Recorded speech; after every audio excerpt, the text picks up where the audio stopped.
जिसने मंदिर में पूजा करने की जगह चुनी, वहां सिर्फ रे आशिक ने जान लेने का ठिकाना बना लिया।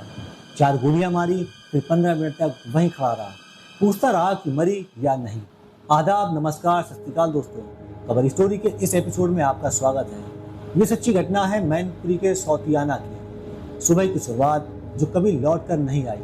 21 वर्ष दिव्यांशी राठौर मैनपुरी के सौतियाना मोहल्ले की एक सामान्य लड़की थी। बीएससी सेकेंड ईयर की छात्रा है। अपने पिता सुनील राठौर की लाडली और परिवार की उम्मीद। शनिवार की सुबह 9:30 बजे के आसपास दिव्यांशी रोज की तरह घर के पास स्थित महाराज तेज सिंह किले के पास शिव मंदिर में पूजा करने गई थी। यह उसका रोज का नियम था, पर उस दिन मंदिर की चौखट उसकी जिंदगी के लिए आखिरी मोड़ साबित होने वाली थी। इस बीच सिरफिरे प्रेमी की एंट्री होती है और दरवाजे की वो खटक मंदिर के शांति वातावरण में जब दिव्यांशी आंखें बंद करके पूजा कर रही थी, तभी मंदिर का दरवाजा धीरे से बंद हुआ। अंदर कोई आया था। वो कोई और नहीं, गांव का ही युवक राहुल दिवाकर था। राहुल जो दिव्यांशा से कभी फोन पर बातचीत करता था, लेकिन अब एक तरफा प्रेम का पागलपन लेकर हत्या की नियत से मंदिर पहुंच चुका था। फिर क्या हुआ? पहले डंडा, फिर तमंचा और चल गई 4 गोलियां। मंदिर में आते ही राहुल ने सबसे पहले दिव्यांशी पर डंडे से हमला किया। दिव्यांशी चीख पड़ी, चिल्लाने लगी, लेकिन इससे पहले कोई मदद को आता, राहुल ने तमंचा निकाल लिया और नजदीक से गोली चलाने लगा।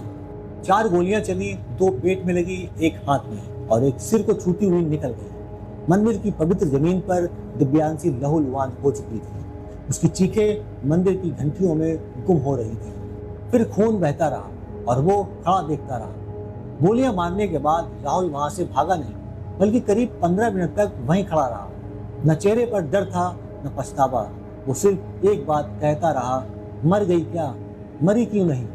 उसकी आंखों में हवस थी, सनक थी और वो घमंड भी कि जिसे वो चाहता था, उसे अगर ना पा सके तो वो किसी और को भी ना मिले। इतने में दिव्यांशी का चचेरा भाई यश राठौर मंदिर पहुंचा।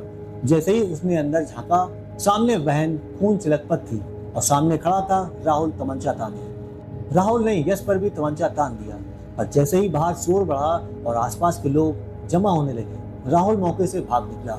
खून में लथपथ दिव्यांशी अस्पताल की ओर दौड़े लोग। घटना की सूचना पुलिस को दी गई। दिव्यांशी को पहले जिला अस्पताल ले जाया गया, जहां डॉक्टरों ने उसकी हालत गंभीर बताकर सैफई मेडिकल कॉलेज रेफर कर दिया। डॉक्टरों ने बताया कि 2 गोलियां पेट में घुसी है, एक गोली रीढ़ की हड्डी के पास फंसी है, एक सिर को छूकर निकल गई। हालत नाजुक थी और खून काफी बह चुका था।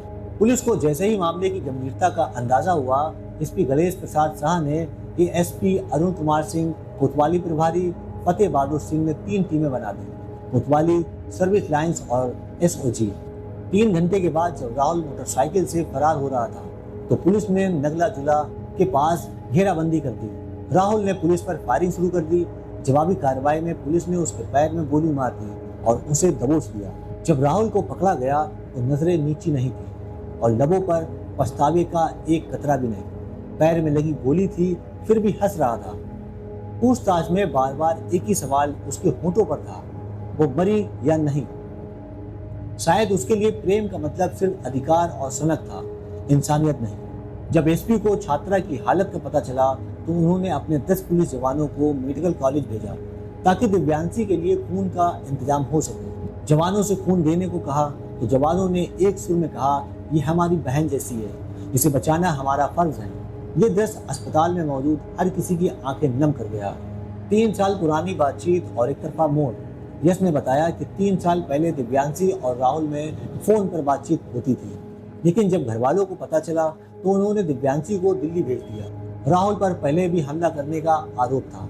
पुलिस में शिकायत भी हुई थी, मगर आरोपी को सजा नहीं मिली।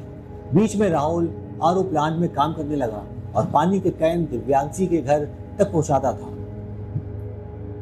पुलिस में शिकायत भी हुई थी, मगर आरोपी को सजा नहीं मिली। बीच में राहुल आरओ प्लांट में काम करने लगा और पानी के कैन दिव्यांशी के घर तक पहुंचाया था। बीच में राहुल आरओ प्लांट में काम करने लगा और पानी के कैन दिव्यांशी के घर तक पहुंचाता था। धीरे धीरे वो शादी का दबाव बनाने लगा। जब दिव्यांशी ने उससे बातचीत बंद कर दी और उसकी शादी तय कर दी गई, तभी से राहुल के अंदर सनक भरने लगी। माँ की पुकार और बेटी की तड़प। दिव्यांशी की मां पूनम रोते हुए कहती है, इस लड़के को कभी जेल से मत निकालना, इसका पूरा खानदान बर्बाद हो जाए। वो बताती है, मेरी बेटी रो रही थी, कह रही थी मम्मी बहुत दर्द हो रहा है, राहुल ने गोली मारी है, मेरा बहुत खून बह गया। माँ की ये पुकार किसी भी इंसान का दिल तोड़ सकती है। पुलिस, फॉरेंसिक टीम और स्थानीय अधिकारी लगातार मामले की जांच में जुटे हुए हैं। आरोपी राहुल के खिलाफ पहले से भी रिकॉर्ड है, इसकी पुष्टि की जा रही है। सवाल यह है कि जब पहली बार शिकायत हुई थी तो कार्रवाई क्यों नहीं हुई? क्यों आरोपी खुलेआम घूम रहा था? समाज कब तक ऐसी सनक का शिकार लड़कियों को बनता देखेगा? दिव्यांशी की हालत और ऑपरेशन की उम्मीद। डॉक्टरों ने दिव्यांशी के शरीर से पेट की गोलियां निकाल दी हैं, मगर रीढ़ की हड्डी में फंसी गोली निकालनी बाकी है। परिवार, डॉक्टर और पूरा पुलिस आमला उसकी सलामती की दुआ कर रहा है और हमें और आपको भी करना चाहिए। न्याय की पुकार और बहन के लिए इंसाफ। ये सिर्फ दिव्यांशी की लड़ाई नहीं है, ये हर उस लड़की की लड़ाई है जो अपने सपने लेकर सुबह घर से निकलती है और रास्ते में कोई सरफिरा उसे अपनी जागीर समझ लेता है। पुलिस ने इस बार फुर्ती दिखाई, लेकिन अगर पहली शिकायत में सख्ती होती तो शायद आज नौबत ये नहीं